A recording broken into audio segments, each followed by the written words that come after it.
Good morning, class. Today we will start our second chapter of this book. The name of the second chapter is Children at Work. Before you read, there are many reasons. यहाँ कई कारण हैं why children have to work, कि बच्चों को काम क्यों करना पड़ता है. Some help their family make a livelihood. कुछ आजीविका कमाने के लिए अपने परिवार की हेल्प करते हैं. Others who run away from unhappy homes. और कुछ दूसरे कई ऐसे होते हैं जो अनहैप्पी होम होते हैं, अशांत घर जिस को बोल सकते हैं, वहाँ से भाग जाते हैं. Need to support themselves. और उन्हें अपना पेट पालने के यानी अपना भरण पोषण करने के लिए काम करना पड़ता है. Children who have to work can't go to school. बच्चे जो काम करते हैं, जिनको काम करना पड़ता है, वो स्कूल नहीं जा सकते हैं. And play like other children of their age. और अपने एज के दूसरे बच्चों की तरह खेल भी नहीं सकते हैं. Velu an 11-year-old boy run away from home. Velu एक 11 साल का लड़का है जो घर से भाग जाता है. He wandered around for hours before getting on a train of Chennai without a ticket. और वो बिना टिकट ही लिए चेन्नई को जाने वाली जो ट्रेन थी, रेलगाड़ी थी, उसको पकड़ने से पहले कई घंटे इधर उधर घूमता रहता है. टायर्ड एंड हंग्री, भूखा और प्यासा. He doesn't know where to go. उसे नहीं पता था कि कहाँ जाना है. When a stranger at the station shouts a word of welcome. जब स्टेशन पर एक अजनबी चिल्लाकर उसका स्वागत कर रहा है, उसको बुला रहा है. अब डिटेल से पढ़ेंगे इसके बारे में, ये मेन पॉइंट थे इसके. When the Kanyakumari express pulled in at Chennai central. जब कन्याकुमारी एक्सप्रेस, ये ट्रेन का नाम है, सेंट्रल पर रुकी यानी कि स्टेशन पर रुकी. It took Velu some time to get off. तो वैल्यू ने को इसमें उतरने में थोड़ा समय लगा. When he finally stood on the platform. जब वो फाइनली अंततः प्लेटफॉर्म पर उतरा. His legs felt wobbly. तो उसके जो पैर थे ऐसे कांप रहे थे, अस्थिर से महसूस हो रहे थे. वोबली का मतलब होता कपकपी होना उसमें.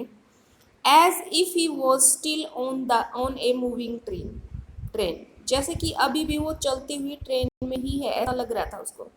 ओ आउट ऑफ द वे. ओए थोड़ा रास्ता दो.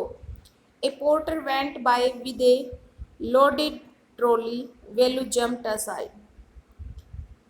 एक कुली सामान से भरी हुई ट्राली के साथ वहां से गुजर रहा है और वैल्यू एक तरफ उछलकर पड़ा. He sat on A bench on the platform. और वो प्लेटफॉर्म पर एक बेंच पर बैठ गया. Putting his small bundle down. अपनी छोटी सी गठरी को नीचे रखकर. In all his 11 years he had never seen so many people. उसने अपने 11 साल की उम्र में कभी भी इतने व्यक्तियों को नहीं देखा था. Except once a year at the fair in his village. केवल एक बार ही उनके गांव में ये इतने लोग इकट्ठा होते थे जब मेला होता था. उसको छोड़कर उसने कभी भी इतने लोगों को एक साथ नहीं देखा था. People walked by bumping into him with their suitcase. लोग अपने सूटकेसों को धकेलते हुए आगे बढ़ रहे हैं. A voice announced something on A loud speaker. Loud speaker में किसी चीज़ की कोई घोषणा की जा रही है. Near him a group of people sat on their luggage looking at A TV hanging from the roof. और उसके पास ही एक व्यक्तियों का समूह बैठा है अपने सामान के साथ. अपने सामान के ऊपर बैठा हुआ है और छत से एक जो टीवी लटक रहा है उसको वो सभी देख रहे हैं. The noise was terrible. जो शोर है यहाँ का वो बहुत ही ज़्यादा है, बहुत ही असहनीय है. टेरिबल का मतलब होता है असहनीय. Velu put his head down on his knee. Velu ने अपना सिर अपने घुटनों पर रख लिया. Feeling miserable and exhausted. अपने आप को दुखी और निराश महसूस करते हुए। He had run away from his village 2 days ago. वह 2 दिन पहले अपने गांव से भागा था। For 2 days he had eaten nothing but some peanuts and a piece of jaggery. और 2 दिनों से उसने कुछ जो मटर के दाने थे, जो गिरी हम बोल सकते हैं उनको, और कुछ गुड़ के अलावा उसने कुछ भी नहीं खाया था। For 2 days he had in his bundle he carried a shirt, a towel and a comb. और उसने अपनी जो गठरी बांध रखी थी उसमें एक उसका शर्ट था, एक उसका टावल था, तौलिया था, और एक कंघा था। बस यही चीज़ें थी उसने। He had walked for most of the first day to Kannur and then got on the train to Chennai. और पहले दिन कन्नूर के लिए वो चलता रहा और तब वहाँ से उसने चेन्नई जाने वाली ट्रेन पकड़ी।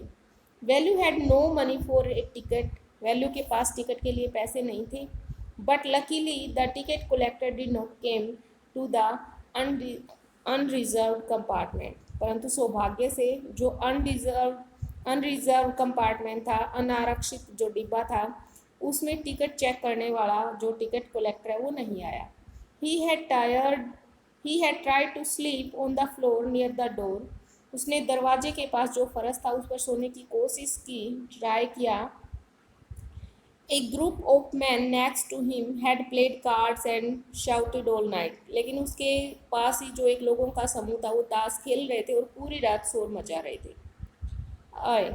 अरे वट न्यू टू टाउन है, क्या इस शहर में नए हो? Called out a rough voice, एक रूखी सी आवाज़ ने ये कहा उसे। Velu open his eyes, Velu ने आंखें खोली। There were a lot of people standing around, उसके चारों तरफ कई लोग खड़े हुए थे। But nobody was looking at him, लेकिन उसकी तरफ कोई नहीं देख रहा था। हेयर ए, यहाँ, अरे। ही टर्न्ड अराउंड, वो पीछे मुड़ा। Behind him was a girl, उसके पीछे एक लड़की खड़ी थी। हिज अवन एज, उसकी अपनी आयु की। वेयरिंग ए लॉन्ग बनियान, जिसने एक लंबी बनियान पहन रखी थी। That came down to her knee, जो उसके घुटनों तक आती थी। Her hair was stiff and brownish and she had a huge sack on one shoulder, उसके बाल ऐसे कड़े कड़े थे, भूरे रंग के थे, और जो कंधों पर उसने एक बोरा, सैक होता है, बोरा उठा रखा था अपने शोल्डर्स पर, अपने कंधे पर एक। She was picking up dirty plastic cups from the floor and stuffing them. वो फर्श से क्या उठा रही थी? वो फर्श से गंदे प्लास्टिक की जो बोतलें वगैरह होती हैं वो उठा रही थी और उसको अपने सैक में, अपने बोरे में ठूंस रही थी। Why is she calling me? thought Velu, उसने मुझे क्यों पुकारा? वैल्यू ने सोचा। And why is a girl wearing a banian, और एक लड़की ने बनियान क्यों पहन रखी है? No need to stare stupidly, what is your name, इस तरह बेवकूफ़ी से घूरने की आवश्यकता नहीं, तुम्हारा नाम क्या है? Velu muttered, Velu looking away, Velu दूसरी तरफ देखते हुए बड़बड़ाया। सो मिस्टर वैल्यू, तो श्रीमान वैल्यू, सेड द गर्ल, उस लड़की ने कहा। लुकिंग एट हिज बंडल, उसकी गठरी की ओर देखते हुए कहा। रन अवे फ्रॉम होम, घर से भागे हो। सो स्टूडेंट्स, आज हम इतना ही करेंगे, नेक्स्ट हम कल करेंगे। Thank you, have a nice day.